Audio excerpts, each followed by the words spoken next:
J'ai 17 ans et cette image est l'une des premières. Je travaillais pour le journal du Polar, pour lequel je devais couvrir la vie nocturne parisienne. Je réalisais en parallèle des images dans un bistrot, le Gobelune, dans le 20e arrondissement de Paris, sur les gueules de quartier. À 20 ans, j'ai commencé à travailler comme photographe de plateau. Mon premier film fut Monsieur Batignolles de Gérard Jugnot, qui se déroulait pendant la Seconde Guerre mondiale, et dont vous avez quelques images. On m'a envoyé pour réaliser un reportage pour le journal du quotidien national El Mundo sur les descendants de la famille Franco en Espagne, ici sa fille. Ici vous avez de dos sa fille, sa petite-fille et son arrière-petit-fils.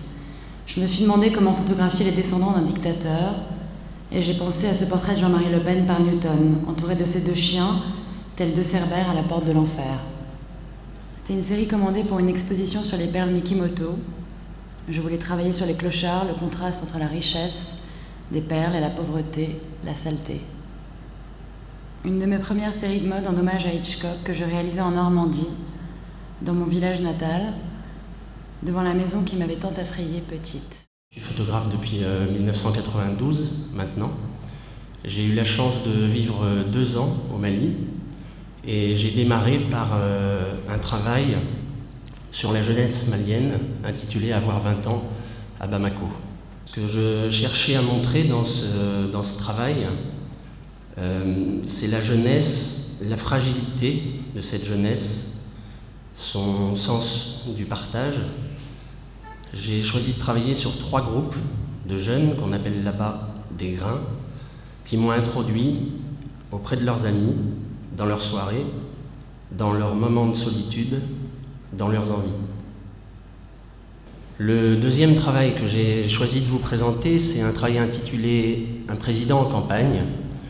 J'ai eu la chance de collaborer avec Alpha Oumar Konaré, qui est devenu ensuite président de la République du Mali.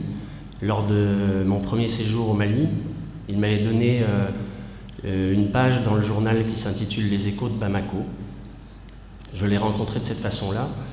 Et des années plus tard, en 2002, au moment de sa seconde campagne, j'ai proposé au journal Libération, avec lequel je collaborais depuis des années, de partir suivre cette campagne de 15 jours, cette campagne de réélection.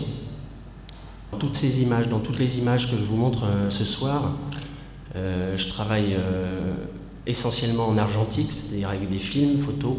C'est pas du tout en opposition avec le numérique. Mais j'aime bien, quand je suis en voyage, ne pas voir ce que je fais, avoir la surprise, le hasard, parfois c'est des déceptions, mais ça m'oblige à toujours aller chercher, à ne pas me contenter d'une image parce que j'ai l'impression de la voir sur mon écran ou sur l'ordinateur ensuite.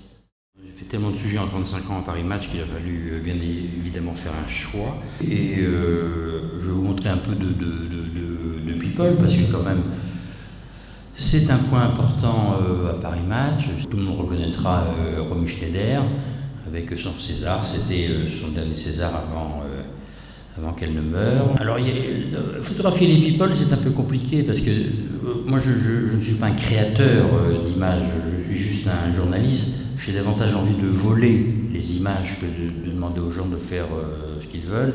Et les relations que Paris Match a et peut avoir avec les célébrités sont très très variables. Elles peuvent être extraordinaires comme elles peuvent être vraiment déplorables. Ça a été en 1977, c'est mon premier reportage qui m'a fait engager à Paris Match. C'était un véritable scoop. J'étais parti du Yémen. On a traversé la mer Rouge pour arriver dans une région d'Érythrée qui faisait sécession avec l'Éthiopie. Et donc j'ai rejoint la guérilla et c'était une histoire qui a duré pendant 4 mois. Donc c'est quand même des histoires assez longues. Là c'est au Salvador, c'est mon ami Olivier Robot. On est tombé dans une embuscade. Et on n'avait pas vu sentir le coup, il s'est pris une balle à la poitrine. Alors il y a eu une anecdote parce que ces 2 types, l'un Robot qui est mort là, travaillait pour Time et Harry Matheson travaillait pour Newsweek. Ces 2 types qui se détestaient, qui ne s'étaient pas parlé depuis 3 mois. Et le hasard de la vie fait que l'un est tombé dans les bras de l'autre.